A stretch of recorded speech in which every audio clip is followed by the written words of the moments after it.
اللہ پاک حضرت عائشہ سے کیوں ناراض ہوئے؟ مسلمان عورتیں یہ واقعہ ضرور سنیں۔ حضور صلی اللہ علیہ وسلم عصر کے بعد میٹھی چیز کھاتے تھے تو حضرت حفصہ نے آپ صلی اللہ علیہ وسلم کو شہد کھلا دیا، جو حضرت عائشہ کو ناپسند ہوا تو حضور صلی اللہ علیہ وسلم نے شہد کو حرام۔ بسم اللہ الرحمن الرحیم۔ غزوہ خندق کا واقعہ ملاحظہ کیجیے۔ عمر بن عبدود مشرک بھی تھا، ظالم بھی اور کفار کی طرف سے مدینہ پر حملہ آور بھی۔ جنگ کے دوران عمر بن عبدود مارا گیا، اس کی لاش تڑپ کر خندق میں گر گئی۔ کفار اس کی لاش نکالنا چاہتے تھے لیکن انہیں خطرہ تھا مسلمان ان پر تیر برسا دیں گے۔ کفار نے اپنا سفیر بھجوایا، سفیر نے لاش نکالنے کے عوض 10,000 دینار دینے کی پیشکش کی۔ آپ صلی اللہ علیہ وسلم نے فرمایا، میں مردہ فروش نہیں ہوں، ہم لاشوں کا سودا نہیں کرتے، یہ ہمارے لیے جائز نہیں۔ کفار کو عمر بن عبدود کی لاش اٹھانے کی اجازت دے دی۔ خیبر کا قلعہ فتح ہوا تو یہودیوں کی عبادت گاہوں میں تورات کے نسخے پڑے تھے۔ تورات کے سارے نسخے اکٹھے کروائے اور نہایت ادب کے ساتھ یہ نسخے یہودیوں کو پہنچا دیے، اور خیبر سے واپسی پر فجر کی نماز کے لیے جگانے کی ذمہ داری حضرت بلال رضی اللہ تعالی عنہ کو سونپی گئی۔ حضرت بلال رضی اللہ تعالی عنہ کی آنکھ لگ گئی، سورج نکل آیا تو قافلے کی آنکھ کھلی۔ رسول اللہ صلی اللہ علیہ وسلم نے حضرت بلال رضی اللہ تعالی عنہ سے فرمایا، بلال آپ نے یہ کیا کیا؟ حضرت بلال رضی اللہ تعالی عنہ نے عرض کیا، یا رسول اللہ صلی اللہ علیہ وسلم، جس ذات نے آپ صلی اللہ علیہ وسلم کو سلایا اس نے مجھے بھی سلا دیا۔ تبسم فرمایا اور حکم دیا، تم اذان دو۔ اذان دی گئی، آپ صلی اللہ علیہ وسلم نے نماز ادا کروائی اور پھر فرمایا، تم جب نماز بھول جاؤ تو پھر جس وقت یاد آئے اس وقت پڑھ لو، یہ ہے شریعت۔ حضرت حذیفہ بن یمان رضی اللہ تعالی عنہ سفر کر رہے تھے، کفار جنگ بدر کے لیے مکہ سے نکلے۔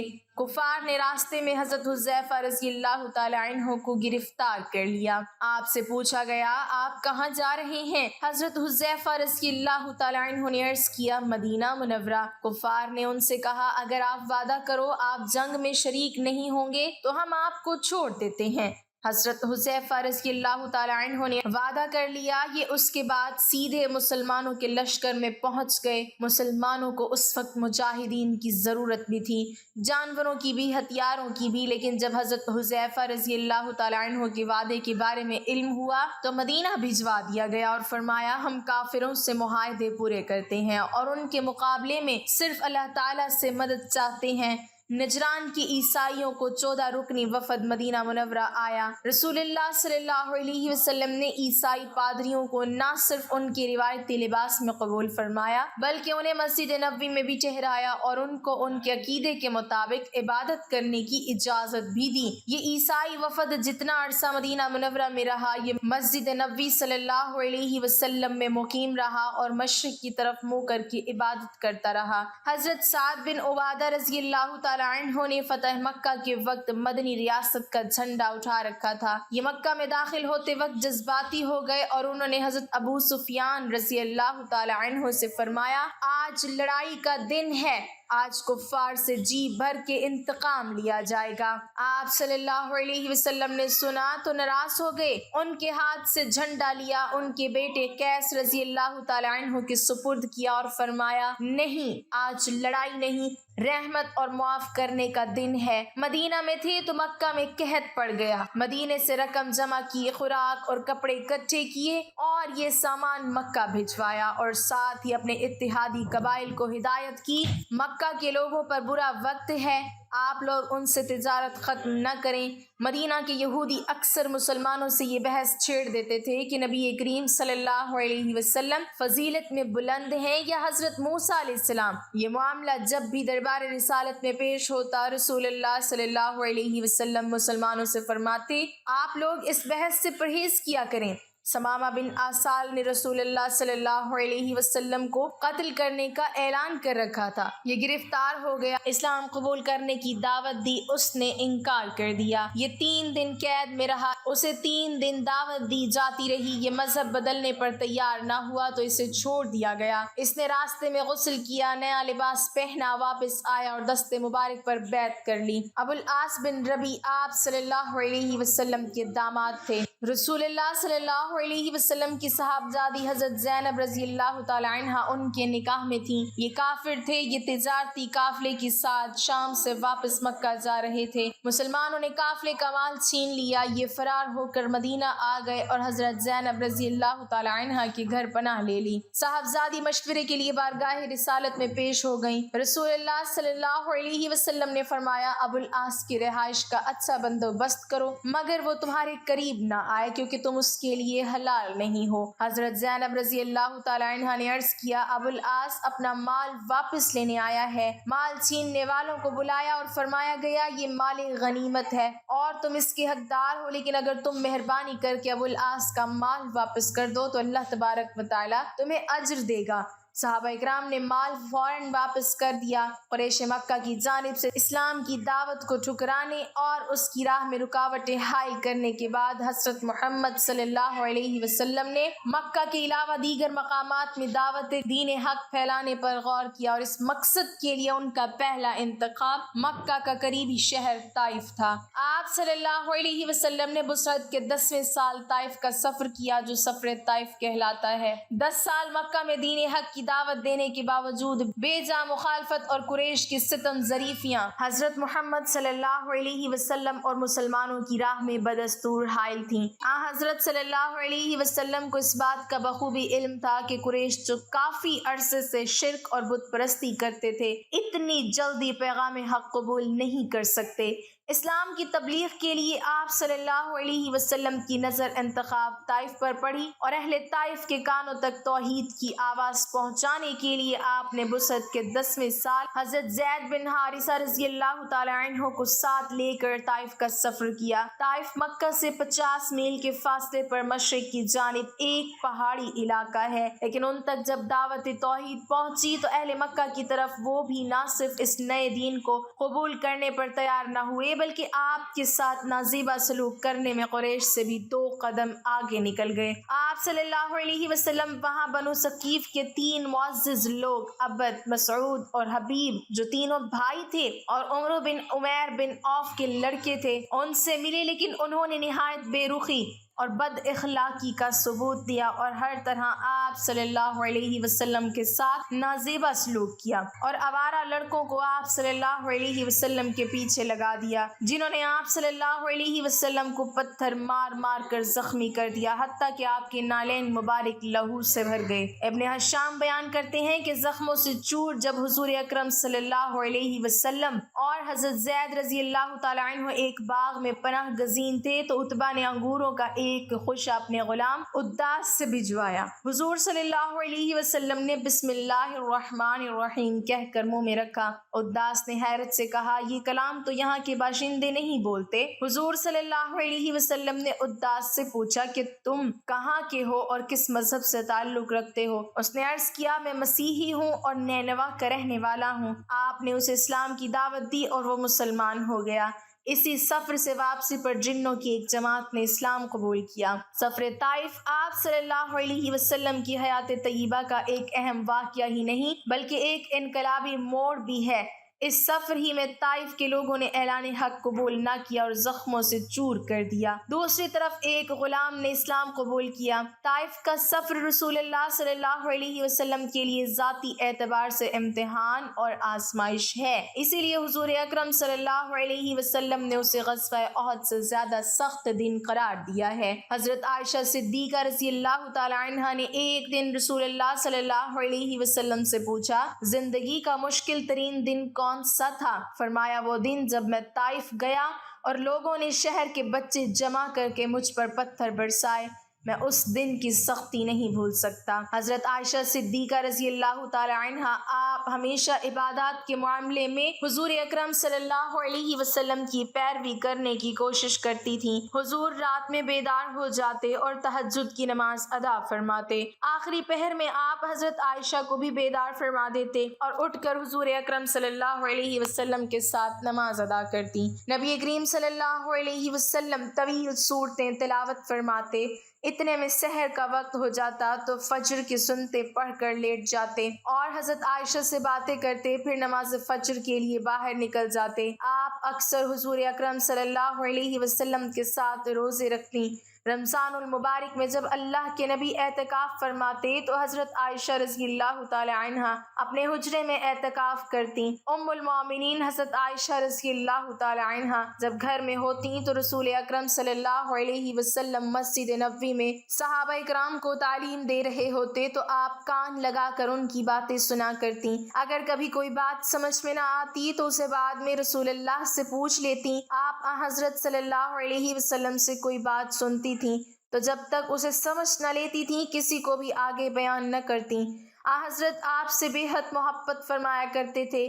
آپ جو کہ کم سنی اور کم عمری میں رخصت ہو کر آئیں تو آپ کے ذوق کو پیش نظر رکھتے ہوئے حضور آپ سے ہلکی پھلکی اور مزہ سے بھرپور گفتگو بھی کیا کرتے تھے اور آپ کو دل بہلانے کے موقع بھی فراہم کیا کرتے تھے۔ ایک مرتبہ حضرت عائشہ ایک سفر میں حضور کے ساتھ تھیں۔ آپ نے تمام صحابہ کو آگے بڑھنے کا حکم دیا اور حضرت عائشہ سے فرمایا کہ آؤ دیکھیں کون دوڑ میں آگے نکل جاتا ہے۔ حضرت عائشہ اس وقت دبلی پتلی تھیں، دوڑ میں رسول پاک صلی اللہ علیہ وسلم سے آگے نکل گئیں۔ حضرت عائشہ فرماتی ہیں کہ اب میرا بدن بھاری ہو گیا تھا، دوڑ میں حضور مجھ سے آگے نکل گئے۔ آپ نے فرمایا عائشہ یہ اس دن کا جواب ہے۔ اس بات سے اندازہ لگایا جا سکتا ہے کہ نوجوان بیوی کے جذبات اور خوشیوں کا خیال رکھنے کے سلسلے میں حضرت صلی اللہ علیہ وسلم کے طرز عمل میں کیسا زبردست اور مثالی نمونہ ہے۔ ایک بار حضرت عائشہ نے آٹا پیسا اور اس کی ٹکیاں بنا کر پکائیں تو حضور گھر تشریف لائے تو نماز ادا کرنے لگے۔ آپ کے انتظار میں کہ نماز مکمل ہو تو ٹکیاں آپ کے آگے رکھوں۔ حضرت عائشہ کی آنکھ لگ گئی۔ اس دوران پڑوس کی ایک بکری گھر میں چلی آئی اور ساری ٹکیاں کھا گئی۔ حضرت عائشہ جب بیدار ہوئی تو بکری کو مارنے کے لیے دوڑی۔ رسول پاک صلی اللہ علیہ وسلم نے آپ کو روک دیا اور فرمایا کہ اے عائشہ ہمسائے کو تکلیف نہ دو۔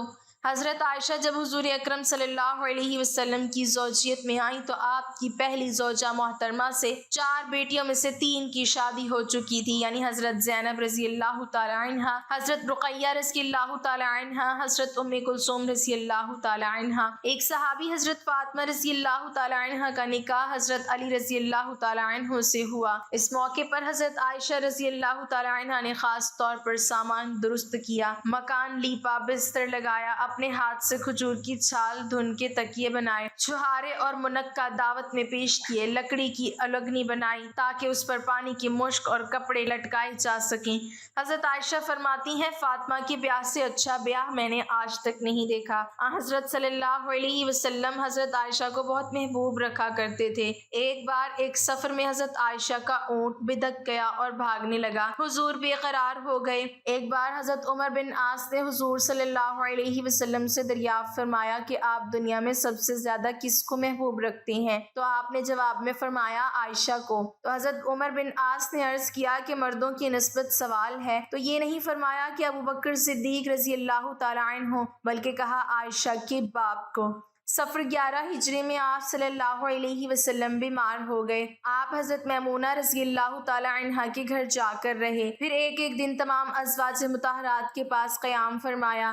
آپ ہر روز استفسار فرماتے کل میں کہاں رہوں گا؟ ازواج مطہرات نے سمجھ لیا کہ آپ حضرت عائشہ کے پاس رہنا چاہتے ہیں، چنانچہ آپ حضرت عائشہ کے ہاں چلے گئے۔ آپ اپنی زندگی کے آخری ایام میں 13 دن بیمار رہے اور ان 13 دنوں میں سے 8 دن آپ نے حضرت عائشہ کے ہاں قیام فرمایا۔ جب حضور اکرم صلی اللہ علیہ وسلم کی علالت بہت شدید ہو گئی تو حضرت عائشہ آخری وقت تک دعائیں پڑھ پڑھ کر آپ پر دم کرتیں۔ آپ کے جانے کے بعد بھی حضرت عائشہ کو یہ فخر رہا کہ آخری دم تک حضرت صلی اللہ علیہ وسلم کا سر مبارک آپ کے زانوں پر رہا اور آپ ہی کے حجرے میں نبی اکرم صلی اللہ علیہ وسلم سپرد خاک ہوئے۔ آپ کو یہ فخر بھی حاصل ہوا کہ حضرت جبرائیل نے آپ کو سلام کہا اور حضرت عائشہ نے حضرت جبرائیل کو اپنی آنکھوں سے دیکھا۔ حضرت عائشہ صدیقہ کو یہ فضیلت بھی حاصل ہوئی کہ آپ تمام امہات المومنین میں واحد کنواری خاتون ہیں جنہیں نبی کریم صلی اللہ علیہ وسلم کی زوجیت کا شرف حاصل ہوا۔ آپ بہت سنجیدہ، عبادت گزار اور رحم دل خاتون تھیں۔ اپنی ذات پر آپ بہت کم خرچ کرتی تھیں، پہننے کے لیے صرف ایک جوڑا پاس رکھتی تھیں، کبھی کبھی زعفران میں رنگ کر کے کپڑے زیب تن فرما لیا کرتی تھیں، سرخ کرتا اور سیاہ رنگ کی اوڑھنی بھی استعمال کرتی تھیں، کبھی کبھی زیور پہنا کرتی تھیں اور کبھی کبھار تو یمن کا بنا ہوا ہار بھی گلے کی زینت بنا۔ عائشہ رضی اللہ تعالی عنہا بیان کرتی کرتی ہیں کہ رسول اللہ صلی اللہ علیہ وسلم شہد اور میٹھی چیزیں پسند کرتے تھے۔ نبی صلی اللہ علیہ وسلم عصر کی نماز سے فارغ ہو کر جب واپس آتے تو اپنی بیویوں کے پاس تشریف لے جاتے اور ان سے قریب بھی ہوتے تھے۔ ایک دن آپ صلی اللہ علیہ وسلم حفصہ رضی اللہ تعالی عنہ کے پاس تشریف لے گئے اور معمول سے زیادہ دیر ان کے گھر ٹھہرے رہے۔ مجھے اس پر غیرت آئی اور میں نے اس کے بارے میں پوچھا تو معلوم ہوا کہ حفصہ کو ان کی قوم کی کسی خاتون نے انہیں شہد کا ایک ڈبہ دیا ہے اور انہوں نے اسی کا شربت نبی صلی اللہ علیہ وسلم کے لیے پیش کیا۔ میں نے اپنے جی میں کہا اللہ کی قسم میں تو ایک ہیلا کروں گی۔ پھر میں نے سودا رضی اللہ تعالی عنہ سے کہا کہ آپ صلی اللہ علیہ وسلم تمہارے پاس آئیں گے اور جب آئیں تو کہنا کہ کیا اے اللہ کے رسول آپ نے مغافیر کھا رکھا ہے؟ ظاہر ہے کہ آپ صلی اللہ علیہ وسلم نفی میں جواب دیں گے۔ اس وقت کہنا کہ پھر یہ بو کیسی ہے؟ اور آپ صلی اللہ علیہ وسلم مغافیر کی بو کو ناپسند کرتے تھے۔ اس پر نبی صلی اللہ علیہ وسلم کہیں گے کہ حفصہ نے شہد کا شربت مجھے پلایا ہے۔ تم کہنا کہ غالباً اس شہد کی مکھی نے مغافیر کے درخت کا عرق چوسا ہوگا۔ میں بھی آپ صلی اللہ علیہ وسلم سے یہی کہوں گی اور صفیہ تم بھی یہی کہنا۔ عائشہ رضی اللہ تعالی عنہا نے بیان کیا کہ سودا کہتی تھی کہ اللہ کی قسم نبی صلی اللہ علیہ وسلم جو ہی دروازے پر آ کر کھڑے ہوئے تو تمہارے خوف سے میں نے ارادہ کیا کہ نبی صلی اللہ علیہ وسلم سے وہ بات کہوں جو تم نے مجھ سے کہی تھی۔ چنانچہ جب نبی صلی اللہ علیہ وسلم سودا رضی اللہ تعالی عنہا کے پاس تشریف لے گئے تو انہوں نے کہا اے اللہ کے رسول کیا آپ نے مغافیر کھایا ہے؟ آپ صلی اللہ علیہ وسلم نے فرمایا نہیں تو۔ انہوں نے کہا پھر یہ بو کیسی ہے جو میں آپ کے منہ سے محسوس کرتی ہوں؟ نبی صلی اللہ علیہ وسلم نے فرمایا کہ حفصہ نے مجھے شہد کا شربت پلایا ہے۔ اس پر سودا رضی اللہ تعالی عنہ بولی کہ اس شہد کی مکھی نے مغافیر کے درخت کا عرق چوسا ہوگا۔ پھر نبی کریم صلی اللہ علیہ وسلم میرے ہاں تشریف لائے تو میں نے بھی یہی بات کہی۔ اس کے بعد جب صفیہ رضی اللہ تعالی عنہ کے یہاں تشریف لے گئے تو انہوں نے بھی اسی کو دہرایا۔ اس کے بعد جب پھر نبی صلی اللہ علیہ وسلم حفصہ کے یہاں تشریف لے گئے تو انہوں نے عرض کیا کہ اے اللہ کے رسول وہ شہد پھر نوش فرمائیں۔ نبی صلی اللہ علیہ وسلم نے فرمایا کہ مجھے اس کی ضرورت نہیں ہے۔ عائشہ رضی اللہ تعالی عنہا نے بیان کیا کہ اس پر سودا رضی اللہ تعالی عنہا بولی سبحان اللہ، اللہ کی قسم ہم آپ صلی اللہ علیہ وسلم کو روکنے میں کامیاب ہو گئے۔ میں نے ان سے کہا ابھی چپ رہو۔ اس حدیث میں عائشہ رضی اللہ تعالی عنہا نے بیان کیا ہے کہ رسول اللہ صلی اللہ علیہ وسلم کھانے میں میٹھی چیزیں پسند کرتے تھے اور یہ کہ آپ صلی اللہ علیہ وسلم شہد کو پسند کرتے تھے۔ جب آپ صلی اللہ علیہ وسلم عصر کی نماز سے واپس آتے تو اپنی بیویوں کے پاس تشریف لے جاتے۔ ایک مرتبہ آپ حفصہ رضی اللہ تعالی عنہا کے پاس تشریف لے گئے تو ان کے پاس کچھ زیادہ ہی دیر رک گئے۔ عائشہ رضی اللہ تعالی عنہا نے اس بارے میں آپ سے پوچھا۔ معلوم ہوا کہ حفصہ رضی اللہ تعالی عنہا کو کسی نے چھوٹے ڈبے میں شہد ہدیہ کیا ہے جس میں سے آپ صلی اللہ علیہ وسلم پیتے ہیں۔ تو عائشہ رضی اللہ تعالی عنہا کو غیرت آئی اور انہوں نے سودا اور صفیہ رضی اللہ تعالی عنہما کے ساتھ اس بات پر اتفاق کیا کہ جب آپ صلی اللہ علیہ وسلم کسی کے پاس آئیں تو وہ آپ سے پوچھیں کہ کیا آپ نے مغافیر کھایا ہے؟ مغافیر ایک قسم کی بدبودار گوند کو کہتے ہیں اور نبی صلی اللہ علیہ وسلم خوشبو کے علاوہ کسی اور چیز کے بو کو ناپسند کرتے تھے۔ پھر جب آپ صلی اللہ علیہ وسلم حفصہ رضی اللہ تعالی عنہا کے پاس تشریف لائے تو انہوں نے شہد پیش کیا لیکن آپ صلی اللہ علیہ وسلم نے انکار کر دیا اور آپ صلی اللہ علیہ وسلم نے شہد کو خود پر حرام قرار دے دیا، جس پر اللہ تعالیٰ نے ناپسندیدگی کا اظہار کیا۔ پھر اللہ تعالیٰ نے سورۃ التحریم میں فرمایا کہ اے نبی جس چیز کو اللہ نے آپ کے لیے حلال کر دیا ہے اسے آپ کیوں حرام کرتے ہیں؟ کیا آپ اپنی بیویوں کی رضامندی حاصل کرنا چاہتے ہیں؟ اور اللہ بخشنے والا رحم کرنے والا ہے۔ اللہ پاک ہمیں نیک اعمال کرنے کی توفیق عطا فرمائے اور ہمیں نیکوکاروں میں شامل کرے، آمین۔ ناظرین کمنٹ باکس میں اللہ تعالیٰ کے 99 ناموں میں سے ایک نام ضرور ٹائپ کریں۔